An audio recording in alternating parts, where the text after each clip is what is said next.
오늘 주어진 본문 말씀 가지고 다윗 언약과 하나님의 은혜, 다윗 언약과 하나님의 은혜라는 제목으로 말씀의 은혜를 나누도록 하겠습니다. 여러분, 한 사람을 소개하겠습니다. 우리 여러분 스무고개 이거 아시죠? 누군지 맞춰가는 거. 한 사람을 소개합니다. 이 사람은 과연 누구일까요? 이새의 8번째 아들입니다. 어린 시절 양치는 목동이었습니다. 이스라엘의 2번째 왕이었습니다. 또한 자신을 죽이려는 사울의 아들 요나단과 아주 절친이었습니다. 죽고 못 사는 관계였습니다. 또 아들 압살롬의 반란으로 한때 또 도망자의 신세가 됩니다. 불쌍한 또 아버지로 전락하고 맙니다. 충신이었던 우리아의 아내를 자신의 권력을 이용해서 빼앗습니다. 또한 블레셋 장수 골리앗을 가볍게 무찌릅니다. 이 정도만 하면 여러분 다 알 것 같아요. 그러죠? 오늘 설교 제목에도 나와 있습니다. 맞습니다. 다윗입니다. 다윗은 참으로 다양한 칼라, 다양한 모습을 가졌던 그런 인물이었습니다. 좋은 모습도 있었고 또 그렇지 않은 모습도 있었습니다. 우리도 마찬가지죠. 우리에게도 좋은 모습이 있으면 또 그렇지 않은 모습도 있습니다. 먼저 다윗의 좋은 모습, 또 긍정적인 모습 한번 살펴보겠습니다. 이스라엘을 자주 괴롭혔던 블레셋, 다른 여러 민족도 있었지만 특히 블레셋이 이스라엘을 매번 약탈하고 괴롭히고 또 포로로 끌고 가고 그랬습니다. 블레셋과의 관계에서 다윗은 절대 우위를 점했습니다. 또 이방 신당과 우상을 아주 대대적으로, 속 시원하게 대대적으로 청소했던 그런 왕이었습니다. 또한 자신을 싫어하고 대적했던, 은근히 다윗을 살해하려고까지 했던 그 사울 왕을 아주 잘 섬기고 하나님의 종으로, 하나님이 세우신 왕으로 정말로 진심을 다하여서 인정했습니다. 여러분, 이러기가 참 쉽지 않습니다. 자신을 할 수만 있으면 나를 음해하고 제거하려고 하는 사람을 정말로 진심으로 잘 대한다는 건 그렇게 쉬운 일이 아닌 것 같습니다. 또한 나아가 사울이 악신으로 고통당할 때 다윗은 자신의 수금을 연주해서 사울의 고통을 해결해 주었습니다. 또한 하나님께 드리는 제사 제도를 아주 든든히 또 굳건하게 세워서 이스라엘의 신앙적 통일을 상당 부분 이루어냈던 왕이 바로 다윗이었습니다. 그럼 좋지 않은 모습 한번 간단하게 살펴볼까요? 다윗은 아내가 6명이었습니다. 남성분들 혹시 부러우십니까? 아내가 6명. 또한 다윗의 아들도 6명이었습니다. 좀 더 심각한 문제는 이복 형제죠. 이복 형제인 암논이 이복 여동생 다말을 성추행, 성폭행합니다.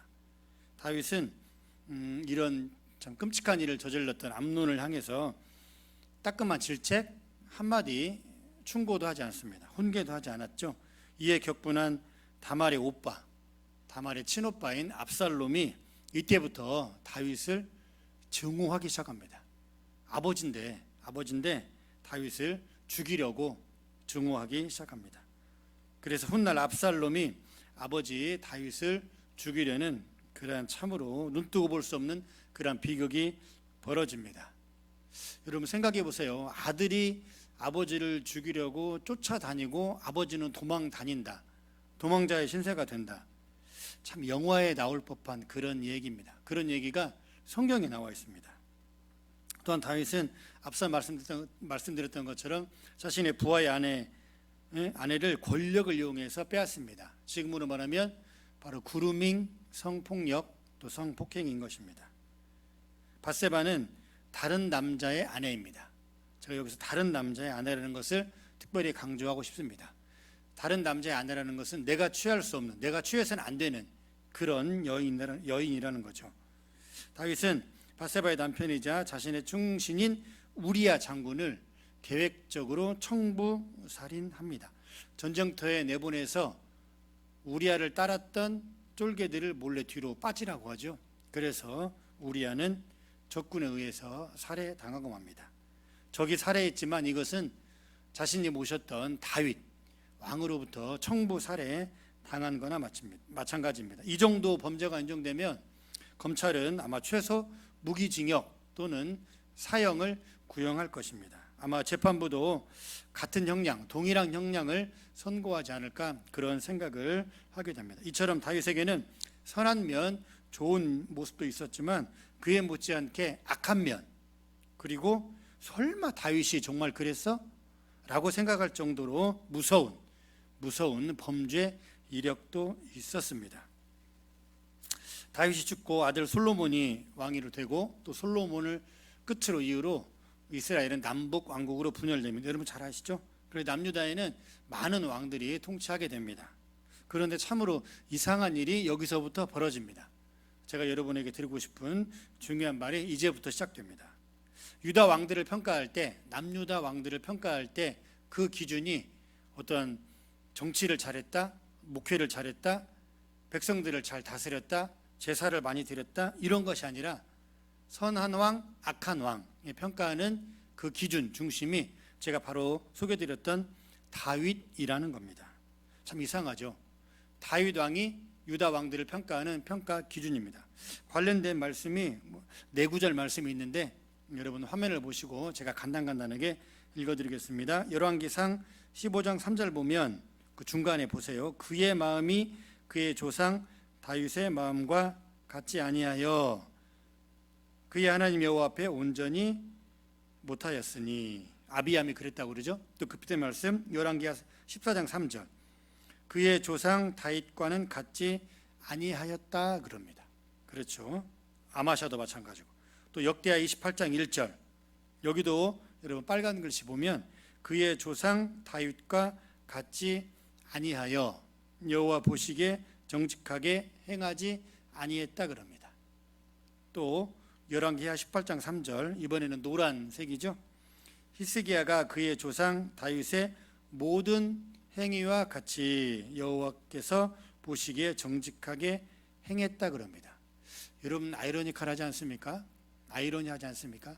유다 왕들을 평가하는 기준은 다른 게 아니라 바로 다윗 왕입니다.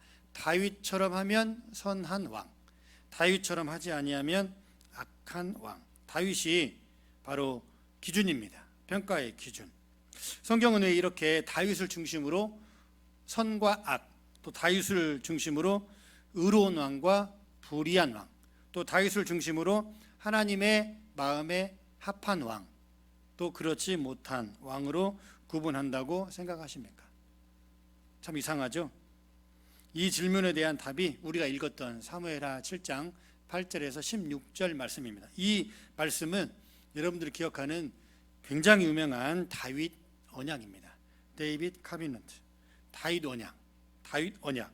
이 다윗 언약은 하나님의 일방적인, 그렇죠? 원웨이, 일방적인 언약입니다. 그렇다면 우리가 읽었던 사무엘하 7장 8절에서 16절 이 다윗 언약이 오늘 지금을 살아가고 있는 우리에게는 어떠한 하나님의 은혜로 다가오는지 한번 보겠습니다. 첫째, 내가 가는 모든 곳에서 하나님이 함께 하신다 그럽니다. 8절 9절 말씀 제가 다시 읽어드리겠습니다. 그러므로 이제 내 종 다윗에게 이와 같이 말하라. 만군의 여호와께서 이와 같이 말씀하시기를 내가 너를 목장 곧 양을 따르는 데에서 데려다가 내 백성 이스라엘의 주권자로 삼고 내가 가는 모든 곳에서 내가 나와 함께 있어 내 모든 원수를 내 앞에서 멸하였은즉 땅에서 위대한 자들의 이름같이 내 이름을 위대하게 만들어 주리라. 아멘. 그렇습니다. 우리가 가는 모든 곳에서 하나님이 함께 해 주신다라고 8절과 9절에 분명히 약속하고 있습니다. 여러분, 우리가 하나님 앞에 한 번의 인생, 긴 인생을 살다 보면 때로는 우리가 가야 할 길이 있고 때로는 가지 않아야 될 길이 있습니다. 여러분 옛날 일들이 다 기억나지 않습니까? 또 내가 가고 싶은 길이 있다면 또 가고 싶지 않은 길도 있는 것입니다. 여러분 그렇죠? 이러한 삶은 내가 꼭 살아보고 싶은데 또 이쪽의 삶은 전혀 살아보고 싶지 않은, 거절하고 싶은, 거부하고 싶은 그런 인생의 길도 있습니다. 그런데 인생이란 녀석을 우리가 곰곰이 생각해 보면 항상 내가 원하는 곳 또는 내가 가고 싶은 곳으로만 인생이 여러분 지금까지 만들어져 왔습니까? 그렇지 않습니다. 어쩌면 우리의 인생은 내가 원하는 대로 또는 내가 가고 싶은 대로 되어지지 않는 것이 하나님 앞에서의 우리의 인생이 아닌가 생각합니다. 내가 10가지를 계획했다면 내 인생 가운데 여러분 10가지 다 됩니까? 내가 계획한 대로 다 인생이 됩니까? 그렇지 않죠. 10가지를 계획했다면 아마 많이 돼야 두세 가지, 아마 그 정도. 나머지는 내가 계획한 대로 안 되는 게 어쩌면 우리의 인생이 아닌가 생각합니다. 우리의 인생, 우리가 가야 할 길, 가지 말아야 할 길을 시인은 시편 1편 1절에 이렇게 노래합니다. 제가 읽어드릴게요. 복 있는 사람은 악인들의 꾀를 따르지 아니하며 죄인들의 길에 서지 아니하며 오만한 자들의 자리에 앉지 아니한다 그럽니다. 여기도 시인은 이렇게 노래합니다. 인생이 가야 할 길이 있다면 가서는 아니 되는 길이 있다라고 생각합니다. 가서는 아니 될 길이 어떤 길입니까? 1절 말씀에 악인들의 꾀를 따르지 않아야 하고 죄인들의 길에 서지 않아야 하며 오만한 자들의 자리에 앉지 아니해야 한다 그럽니다. 굉장히 중요한 말입니다. 좀 더 쉽게 풀어 해석을 하면 하나님이 없는 악한 자들, 하나님이 없이 의도적으로 계획적으로 사기치는 사람들, 또한 나아가 한 사람의 인생, 한 여성, 한 가정의 인생을 철저하게 좌절시키고 무너뜨리는 그런 악한 자들, 그런 오만한 자들의 행위를 본받지 말라고 말하는 구절이 시편 1절과 2절입니다. 또한 아무리 나에게 이익이 된다 할지라도 또 내 배를 배불려 준다 할지라도 바로 내 손에 어마어마한 돈이 생긴다 할지라도 죄인들의 악한 길, 그러죠? 그 다음에 오만한 자들, 그 다음에 교만한 자들, 그런 자들과 함께 같은 길을 가지 말라고 시인은 노래합니다. 여러분 대단히 중요합니다. 하나님께서 우리가 가는 모든 길에 함께 해주시지만, 그렇죠? 그러나 우리가 그렇다고 죄짓는 곳, 애써 죄짓는 곳, 힘써 적극적으로 능동적으로 죄짓고 교만하고 악한 길, 여러분 가서는 되지 않는다라고 시인은 노래합니다. 그렇다면 여기서 복 있는 사람, 시편에서 시인이 노래하는 복 있는 사람, 영어로는 Blessed is the man입니다. 복 있는 사람은 어떤 사람들일까요? 시편에서 노래하는 복 있는 사람은 하나님의 은혜를 경험한 사람, 그 다음에 성령의 다스림, 또 성령의 인치심이 있는 사람, 예수를 영접한 사람, 즉 구원받은 성도를 말합니다. 단순히 복 있는 사람, 많은 것을 가진 사람이 아닙니다. 시인이 노래하는 시편 1편에 노래하는 복 있는 사람은 가장 정확히 얘기하면 여러분 구원받은 성도입니다. 저와 여러분 우리들을 말합니다. 구원받은 성도는 가서는 아니 될 길이 있다라고 성경은 분명하게 말하고 있습니다. 이렇듯 우리는 살다 보면 때로는 화려한 길, 꽃길, 인생의 정말 비단길과 같은 꽃길을 지나갈 때도 있지만, 그러나 어렵고 힘든 고난의 길, 그리고 인생의 저 깊은 바닥에서 힘들어하고 눈물을 흘릴 때도 분명 있습니다. 그렇죠?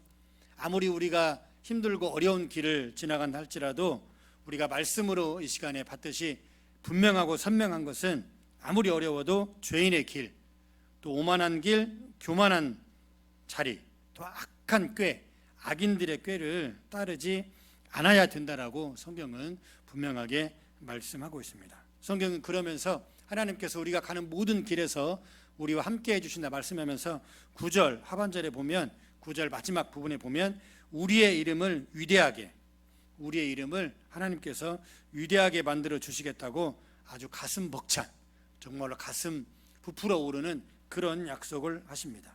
그렇다면 이름을 위대하게 만들어 주신다, 우리의 이름이 위대하게 된다라는 말은 여러분 어떤 의미라고 생각하십니까? 여러분의 이름을 하나님께서 위대하게 만들어 주신다는 말은 가진 것이 많은, 재산이 많은 부자를 말할까요?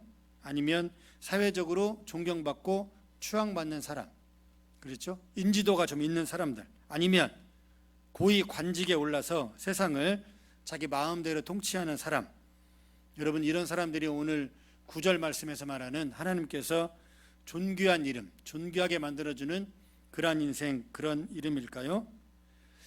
그것은 여러분 굉장히 지엽적인 의미 같습니다. 제가 하나님 말씀 준비하면서도 그런 의미도 분명 없진 않겠지만, 그렇죠? 하나님께서 높여주셔서 높아진 사람도 있죠. 요셉과 같은.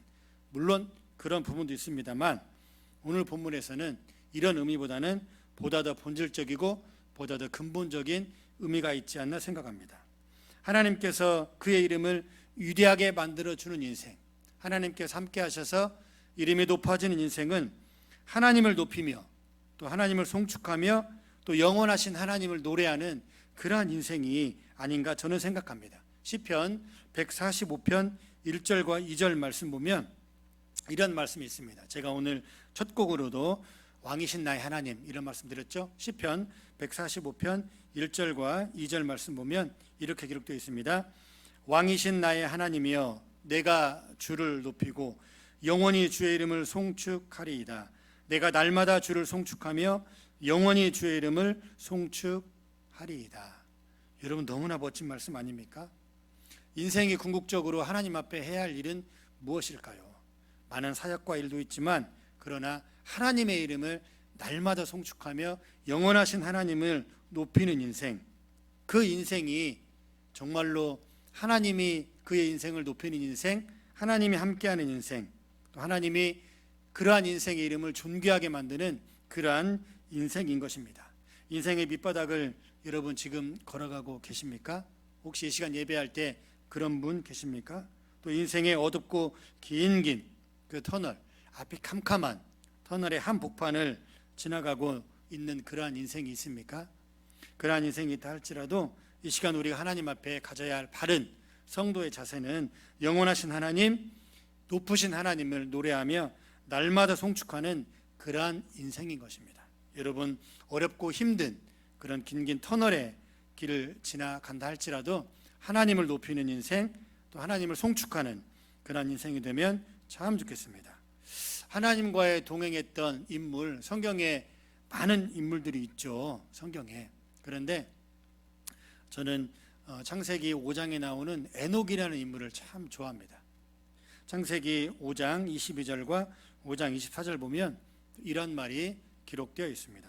하나님과 동행하며 자녀를 낳았으며 또 에녹이 하나님과 동행하더니 하나님이 그를 데려가심으로 세상에 있지 아니하더라 라고 기록됩니다. 창세기 5장은 하나님의 믿음의 백성들의 누가 몇 살까지 살고 낳고 죽고, 그렇죠? 낳고 죽고 이런 내용입니다.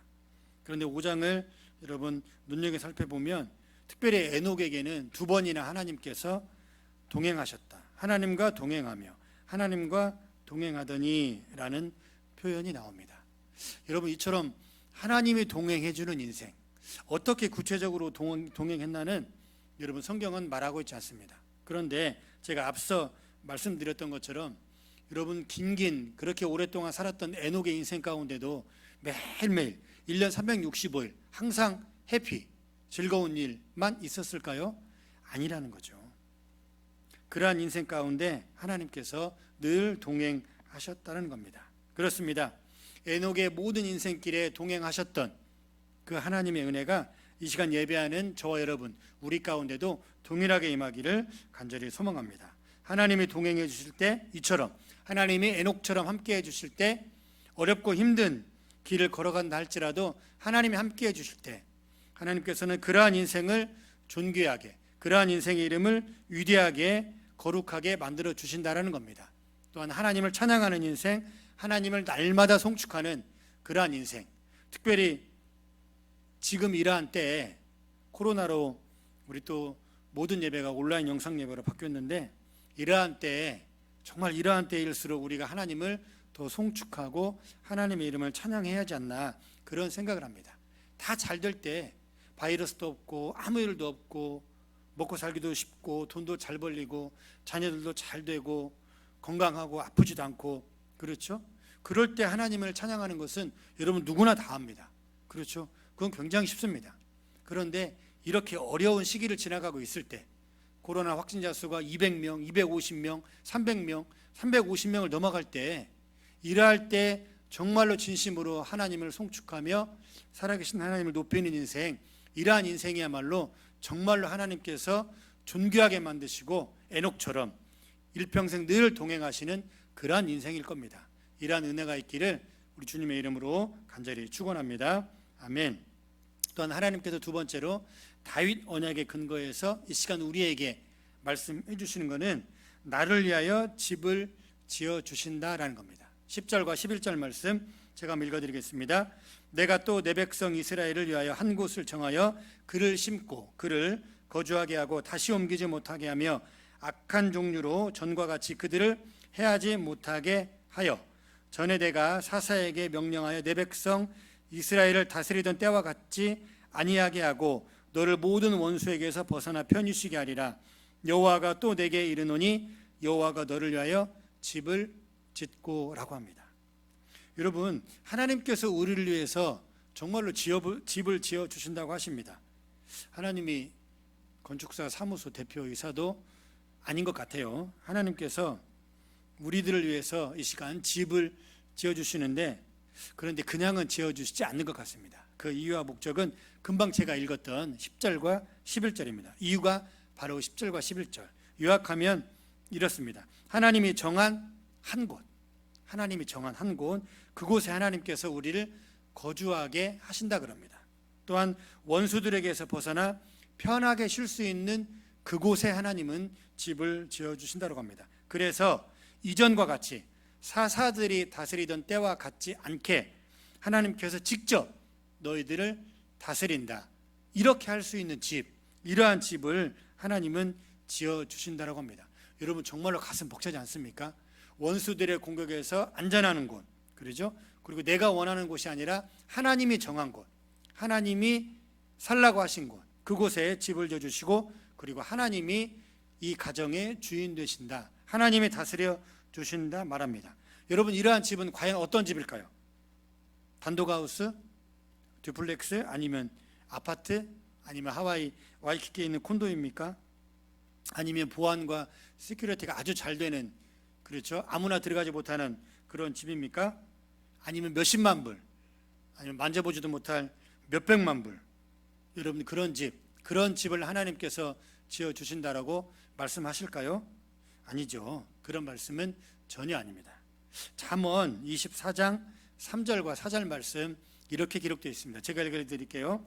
집은 지혜로 말미암아 건축되고 명철로 말미암아 견고하게 되며 또 방들은 지식으로 말미암아 각종 귀하고 아름다운 보배로 채우게 된다 그럽니다. 너무나 멋있는 말씀입니다. 하나님의 지혜와 명철, 그리고 하나님의 지식으로 집이 세워진다 그럽니다. 바로 이런 집이 하나님이 거주하게 하셔서 원수들로부터 안전하게 평안하게 지켜주시는 그러한 집이고, 또 하나님께서 다스리시는 그러한 집, 그러한 가정인 것입니다. 지금 여러분이 살고 있는 집, 벽돌로 지은 집, 나무로 지은 집, 그런 집이 아니라는 겁니다. 여러분, 한번 생각해 볼까요? 하나님의 축복과 다스림 없이, 하나님의 지혜, 하나님의 명철, 또 하나님의 평안, 그렇죠? 이러한 하나님의 축복과 은혜 없이 세상 것들로 가득 채워진 집, 여러분, 그러한 가정, 그러한 아내와 자녀들, 여러분 얼마나 무슨 의미가 있겠습니까? 여러분, 정말로 그러한 집, 그러한 가정 원하십니까? 하나님의 은혜 없이, 하나님의 축복 없이 그저 한 달에 몇십만 불, 몇백만 불, 여러분, 그러한 게 좋으십니까? 잠언에는 참 여기저기 많이 노래합니다. 육선이 가득하여도, 먹고 살 것이 풍성하여도, 그러죠, 하나님이 없는 것보다 내 주 하나님과 광야에서 노래하며 거하는 것이 낫다라고, 그게 복이다라고 잠언 기자는 노래하며 고백합니다. 여러분, 그렇죠. 여러분, 우리 잘 생각해야 됩니다. 여러분의 배우자, 여러분의 자녀를 바라보면서 어떠한 집이 과연 하나님이 원하시는 집인지, 어떠한 가정 정말로 하나님이 세워가시는 집인지 여러분 잘 보고 잘 생각해야 합니다. 정말 위대한 여호수아는 이렇게 고백했습니다. 여호수아 24장 15절 말씀에 정말로 멋있는 고백입니다. 제가 읽어드리겠습니다. 만일 여호와를 섬기는 것이 너희에게 좋지 않게 보이거든 너희 조상들이 강 서쪽에서 섬기던 신들이든지 또는 너희가 거주하는 땅에 있는 아모리 족속의 신들이든지 너희가 섬길 자를 오늘 택하라. 오직 나와 내 집은 여호와를 섬기겠노라 하니. 아멘. 여러분, 너무나 멋있는 믿음의 고백 아닙니까? 이 여호수아의 이 믿음의 고백이 여러분과 저 우리 모두의 신앙 고백되면 참 좋겠습니다. 여러분 보세요. 오직 나와 내 집은 여호와만 섬기겠다 그럽니다. 그러면서 그 앞에 보면 너희는 택하라 그럽니다.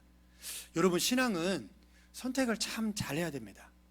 그리고 신앙이 여러분 어떨 때 건강하게 하나님 은혜 가운데서 말씀으로 잘 자라는지 아십니까? 선택할 때입니다. 여러분 우리의 인생은 태어나면서부터 죽을 때까지 어쩌면 늘 선택의 연속입니다. 한 철학자가 이렇게 말했죠. 우리의 인생은 늘 선택의 연속입니다. 여러분 신앙도 마찬가지입니다. 선택을 잘해야 합니다. 복된 길, 그렇죠? 하나님이 기뻐하시는 길, 이러한 길을 택해야지 악인의 꾀가 가득한 길, 죄인의 길, 오만한 자리의 길, 당장 나에게 엄청난 소득이 있다 할지라도 당장 나에게 내가 유익하고 먹고 사는데 부족함이 없다 할지라도 여러분 죄인의 길을 선택하면 안 됩니다. 하나님께서 오늘 말씀에 우리를 위해 지어주는 집은 이러한 집입니다. 하나님만을 섬기는 집, 하나님만을 노래하는 가정, 그 가정을 하나님께서는 지어주시겠다라고 약속하고 있는 것입니다. 그렇다면 하나님께서 이러한 집을 지어주시는 궁극적인 목적은 12절 하반절에 아주 잘 나와 있습니다. 그의 나라를 견고하게 하기 위해서라고 합니다. 아주 중요한 말입니다. 여러분 하나님은 공짜가 없습니다. 그렇죠? 언뜻 보면 그냥 우리가 입만 벌리면 하나님께서 다 채워줄 것 같지만 그렇지 않습니다. 그렇죠?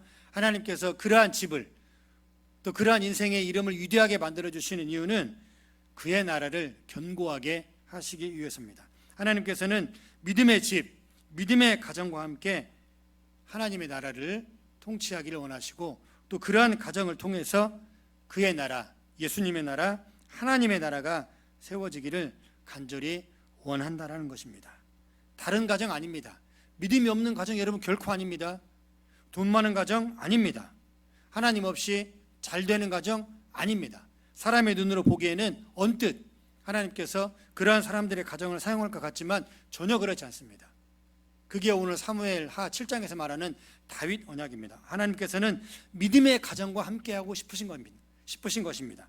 하나님께서는 믿음의 사람들을 통해서 다른 사람이 아닌 믿음이 없는 사람들, 믿음이 없는 가정이 아니라 믿음의 가정, 믿음의 사람들을 통해서 하나님의 나라를 견고하게 세우시겠다고 하나님께서는 분명하게, 아주 분명하게 말씀하고 있습니다. 또한 12절에 보면 다윗의 죽음 이후 그의 아들 솔로몬으로 하여금 하나님께서는 그의 나라를 견고하게 세우시겠다고 합니다. 굉장히 중요한 말씀입니다. 그러죠? 여러분 서두에 말씀드렸지만 남유다 많은 왕들의 평가의 기준은 다윗이었습니다. 그런데 그 다윗을 통해서 하나님께서는 모든 일을 이루지 않으시고 아들 솔로몬으로 하여금 하나님의 성전을 건축하게 하십니다. 그렇습니다. 하나님의 나라를 세워가는 길은 42.195km를 혼자서 처음부터 끝까지 다 뛰는 여러분 마라톤 경기가 결코 아닙니다. 하나님의 일은 100m씩 서로 나누어 뛰는 계주와 같은 것입니다. 능력 있고 일을 잘하는 똑똑한 한두 사람, 그러죠?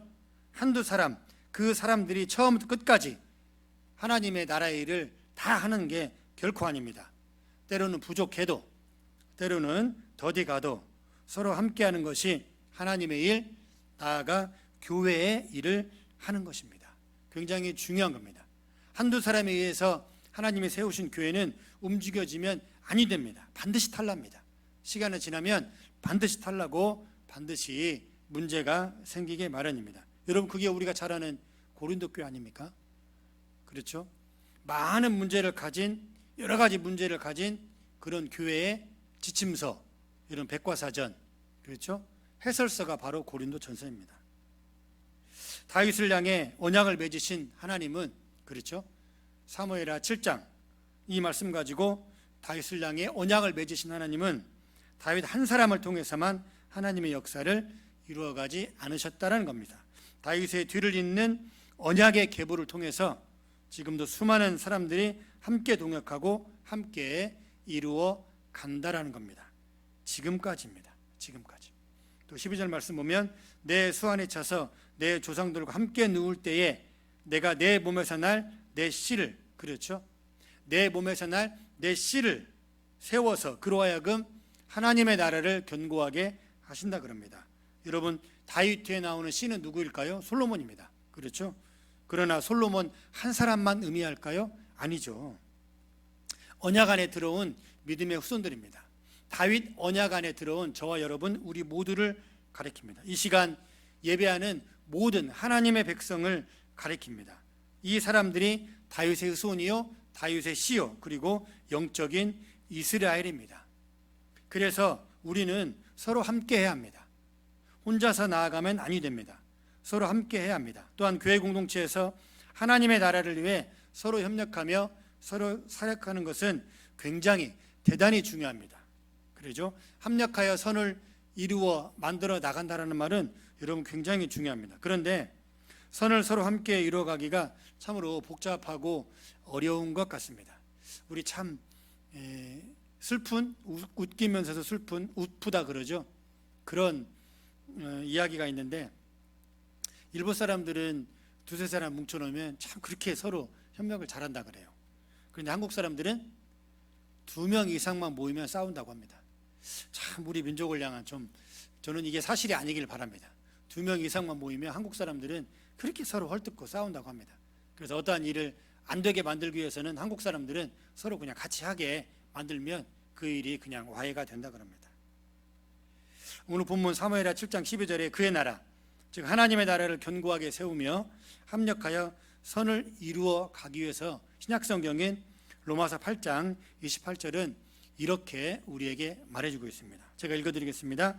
우리가 알거니와 하나님을 사랑하는 자 곧 그의 뜻대로 부르심을 입은 자들에게는 모든 것이 합력하여 선을 이루느니라. 아멘. 여러분 굉장히 중요한 말입니다. 그렇죠? 사무엘하 7장 12절에 약속된 그의 나라를 견고하게 하시기 위해서는 로마서 8장 28절을 반드시 알아야 합니다. 합력하여 선을 이루는 하나님의 일, 하나님의 나라, 또 교회 사역, 교회에서 이루어지는 모든 일들을 우리가 합력하여서 하나님이 기뻐하시는 그 선한 일을 만들어 나가기 위해서는 2가지가 필요합니다. 아무나 다 할 수 있는 게 아닙니다. 로마서 8장 28절에 보면 첫째, 하나님을 사랑하는 사람이 합력하여 선을 이룹니다. 2번째, 곧 그의 뜻대로 부르심을 입은 사람들이 합력하여 선을 만들어 갑니다. 대단히 중요한 말입니다. 우리는 로마서 8장 28절을 그냥 쓱 읽고 지나가는데 그렇지 않습니다. 이 말씀에 담긴 뜻은 굉장히 무겁고 굉장히 중요합니다. 하나님의 선을 이루어가는 사람은 첫째 하나님을 사랑하는 사람입니다. 여러분 하나님 많이 사랑하십니까? 하나님을 사랑해야 합니다. 여러분 능력이 있어서 교회 일합니까? 아니죠. 하나님을 사랑하는 사람이 하나님의 일을 하는 겁니다. 그렇죠? 하나님을 사랑하는 사람이 더디가고 부족해도 그런 성도를 품어 안고 기도하고 중보하는 겁니다. 하나님을 사랑하는 마음 없으면 여러분 교회 사역 절대로 합력하지 못합니다. 굉장히 중요한 말입니다. 또 어떠한 사람이 하나님의 일을 함께 이루어 나간다고요? 곧 그의 뜻대로 부르심을 입은 사람입니다. 굉장히 중요합니다. 여러분 하나님의 부르심 없이 신앙생활 할 수 있을까요? 없을까요? 있습니다. 사도행전 17장 말씀 보면 바울이 아덴에서 아덴 사람들에게 그렇게 얘기합니다. 너희가 종교성 없이 종교적인 열심만 가지고 하나님을 향한 마음 없이 종교적인 열심만 가지고도 참 잘하는도다 그럽니다. 그렇죠? 사람은 종교성 가지고도 충분히 신앙생활, 여러분 하나님 믿지 않고도 종교적인 열심만 가지고도 하나님 찬양하고 예배하고 기도하고 다 할 수 있습니다. 굉장히 무서운 말씀입니다. 그렇죠? 하나님을 사랑하는 자 그리고 하나님의 부르심이 있는 사람, 그렇죠? 하나님의 부르심이 있는 사람이 여러분 하나님의 일을 하는 겁니다. 하나님은 그러한 사람들을 통해서 하나님의 나라가 견고히 세워지기를 원하신다라는 말입니다. 아무나 말 잘하는 사람, 그렇죠? 그냥 일을 착착착착 처리하는 사람, 그런 사람 아닙니다. 로마서 8장 28절을 여러분 꼭 기억하시면 참 좋겠습니다. 이렇게 함께 동역함으로 하나님을 사랑하면서 동역하고 또 하나님의 부르심으로 동역할 때 이러한 사람들이 하나님의 나라를 견고하게 하며 이러한 사람들이 합력하여 선을 이루는 사람들입니다. 굉장히 중요합니다. 그렇기 때문에 14절 말씀, 오늘 본문 사무엘하 7장 14절 말씀에 하나님을 아버지라 고백하며 또한 아버지 하나님의 매와 인생의 채찍을 감사함과 기쁨으로 받을 수 있는 것입니다. 여러분, 하나님을 사랑하지 않아 보세요. 또 하나님의 부르심이 없는 사람 보세요. 교회에서 조금만 싫은 소리 하면 금방 떠납니다. 그렇죠? 하나님을 사랑하지 않는 사람들, 하나님의 부르심이 없는 사람들 보세요. 교회에서 조금만 시험 들면 그냥 안 나옵니다. 여기만 교회야? 내가 다른 데로 가지. 하나님의 사랑이 없기 때문에 그렇습니다. 하나님을 사랑하는 사람들, 합력하여 그의 나라를 견고하게 세워가는 사람들은 하나님을 아버지라 부르고, 또는 아버지 하나님의 매와 인생의 채찍을 여러분 기쁨으로 감사함으로 받습니다. 왜요? 아버지니까. 그렇죠. 아버지니까. 나의 영적인 부모의 매를 받지 않는 그런 아들, 자녀가 어디 있겠습니까? 그래서 저와 여러분, 우리는 하나님의 아들이요 하나님의 딸입니다. 하나님의 자녀들입니다. 하나님의 자녀들이기 때문에 하나님의 징계와 질책도 우리는 달게 받을 수 있는 것입니다. 이제 설교 말씀을 정리하도록 하겠습니다. 사랑하는 에덴 교회 모든 성도 여러분, 하나님은 지금 이러한 상황에서도, 이렇게 코로나 바이러스로 복잡하고 어려운 상황에서도 우리와 함께 하십니다. 그리고 우리를 위해서 집을 지어 주시겠다라고 하나님은 약속하십니다. 그런데 굉장히 중요한 것은 하나님께서는 언약 안에 있는 사람들, 어떤 언약이요? 다윗 언약.